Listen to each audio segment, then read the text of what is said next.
ఆత్మతత్వం తెలుసుకునే వారికి, ఆత్మజ్ఞానం పొందే వారికి, ఆత్మదర్శనం పొందే వారికి, ఆత్మతత్వం లాంటి తత్వం మనలో మొదలయ్యే వారికి, అలానే ఆధ్యాత్మికలో ఓలలాడుతూ బాహ్యమనేది మొత్తం లేకుండా, లేకుండా అంటే ఉన్నా గాని లేనట్టుగా అది అర్థం చేసుకోవాలి మరలా.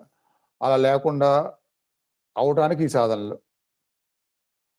అలా అయిన తర్వాత కూడా సాధన చేసి ఇప్పుడు హ్మ్. మీరు మీ అత్తగారింటికి విజయవాడ ఎళ్ళాలి. వెళ్ళడం కోసం ప్రయాణం జేయాలి. వెళ్లారు. ఆ ప్రయాణం ఇష్టం అని చెప్పి మళ్ళీ వెనక్కొచ్చి మళ్ళీ ఇంకోసారి ప్రయాణం చేయరుగా. అలాంటి ప్రయాణం ఈ సాధన అది. చేరుకునేదే చేరుకోవడానికి భగవంతుని తత్వానికి చేరుకోవడానికి ఈ సాధన అనేది ప్రయాణం.